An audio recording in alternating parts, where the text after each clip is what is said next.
जी हाँ, नमस्कार दोस्तों। मैं अरुण कुमार आप लोगों के बीच हाजिर हो चुका हूं किस्सा कहानी चैनल के ऊपर। आशा करता हूं कि आप लोग कुशल मंगल से होंगे। साथ साथ एक से एक कहानी मैं आप लोगों के बीच शेयर करता हूं, कभी लाइव में तो कभी वीडियो के जरिए। तो आप लोगों से मेरा अनुरोध है, विनती है कि आप लोग जो है चैनल को सब्सक्राइब करेंगे और बेल का बटन दबा करके ऑल करेंगे। दोस्तों, आज का कहानी जो है, जिसका नाम होलिका दहन क्यों मनाते हैं, ये जो है आज का मेरा टॉपिक है, कहानी है।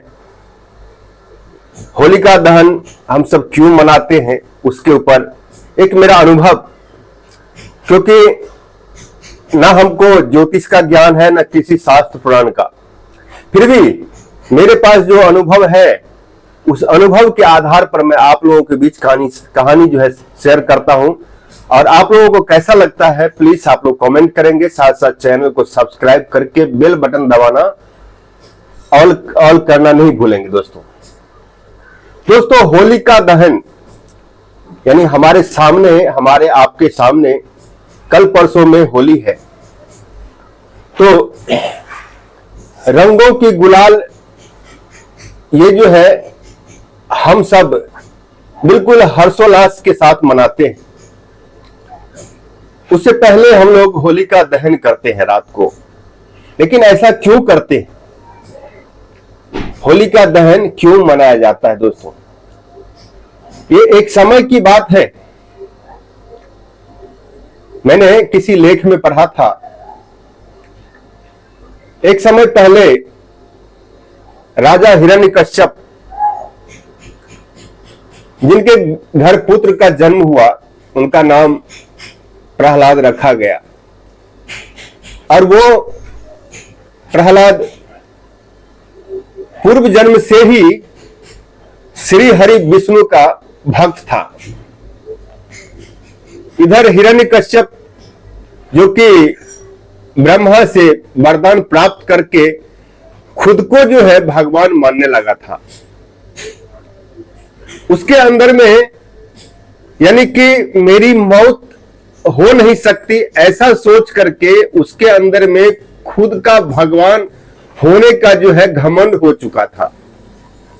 दोस्तों, हिरण्यकश्यप, जिनका पुत्र प्रहलाद, जो श्री हरि विष्णु का भक्त, जन्म से ही जो भी करता, पहले श्री हरि विष्णु का नाम वो लेता ही था।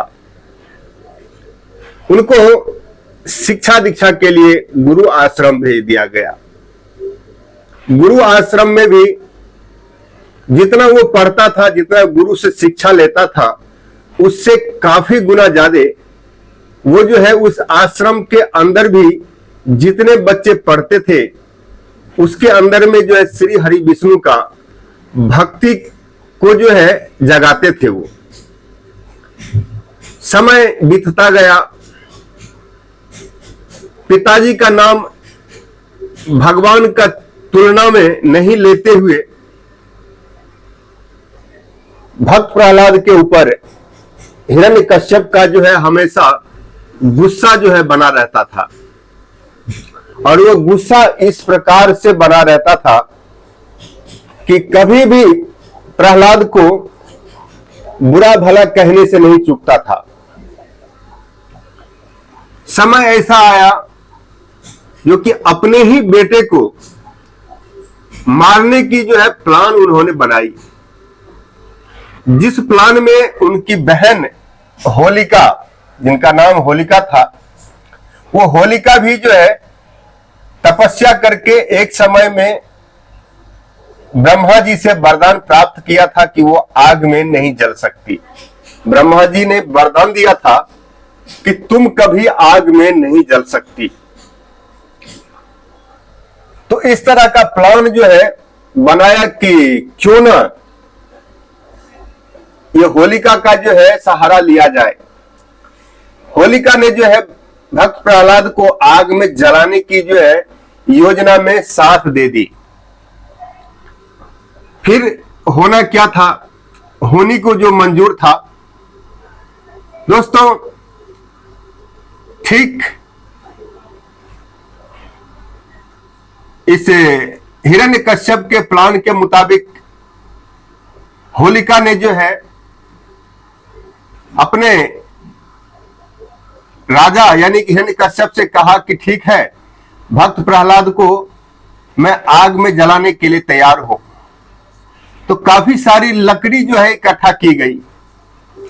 लकड़ी इकट्ठा करने के बाद जो है उसके ऊपर होलिका को बिठाया गया और पिताजी की आज्ञा मानते हुए भक्त प्रहलाद ने हर बातों में हाँ ही भरता था, लेकिन हाँ भरने के साथ साथ भी श्री हरि विष्णु का जाप करना कभी भी वो नहीं भूलता था।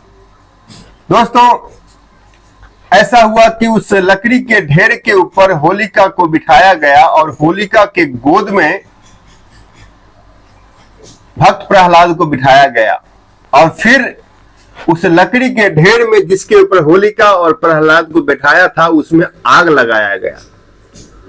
आग की लपटें जैसे जैसे बढ़ती गई, चारों तरफ से आग फैल गई।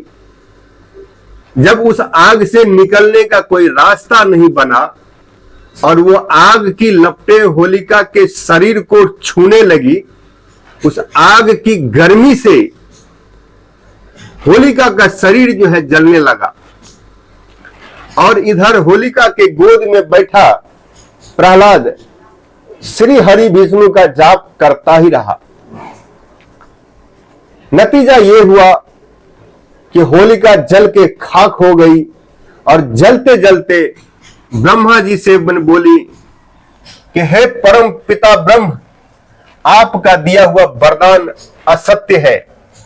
आपने जो वरदान हमको दिया था वो वरदान बिल्कुल झूठा है, बिल्कुल गलत है। इस पर ब्रह्मा जी ने आकाशवाणी से जो है उनकी जवाब का जवाब दिया, यानी कि होलिका के सवाल का जवाब दिया दोस्तों कि हे पुत्री होलिका, हमने तुमको आग से सुरक्षित रहने का वरदान दिया था कि कभी तुम आग में नहीं जल सकती, लेकिन हमने तुमको ऐसा वरदान नहीं दिया था कि तुम किसी को भी, किसी भी अबोध बालक हो या कोई भी हो, उसको अपने साथ बिठा करके आग में जो है उसको जलाने का प्रयास करेगी। ऐसा मैं तुमको वरदान नहीं दिया था। तुम अगर अकेले में अगर किसी आग में फंस जाती तो तुम्हारा जलना संभव नहीं था, लेकिन तुमने अपने भाई का साथ दिया, जो कि तुम्हारा भाई पहले से ही दंभी है, पाखंडी है और अत्याचारी है। उसका साथ देने में तुमने जो अपने इस वरदान का उपयोग किया वो गलत था। इसीलिए तुम्हारे ऊपर दिया गया वरदान जो है काम जो है किया, लेकिन जैसे ही तुमने अपने भतीजे यानी कि प्रहलाद को गोदी में लिया, तभी से तुम्हारा वरदान जो है खत्म हो गया। और इस तरह होलिका जल के खाक हो गई और भक्त प्रहलाद को कुछ भी नहीं हुआ।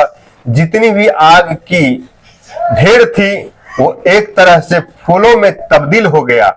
उसी दिन से दोस्तों होलिका दहन मनाया जाता है और उसी दिन से आम पब्लिकों के बीच, आम पीपल्स के बीच जो है सत्य के ऊपर जीत और असत्य की हार दिखी। इसीलिए उस दिन से होलिका मनाया जाता है और होली से एक दिन पहले होलिका के रूप में लकड़ी इकट्ठा करके जितने भी सनातन धर्म के लोग हैं उस लकड़ी को होलिका के रूप में जलाते हैं। आशा करता हूं कि आप लोगों को कहानी अच्छा लगा होगा। अच्छा लगे तो प्यारा सा लाइक कमेंट करना नहीं भूलेंगे और चैनल को सब्सक्राइब करेंगे। दोस्तों, मिलता हूं अगले वीडियो के साथ, तब तक के लिए जय हिंद।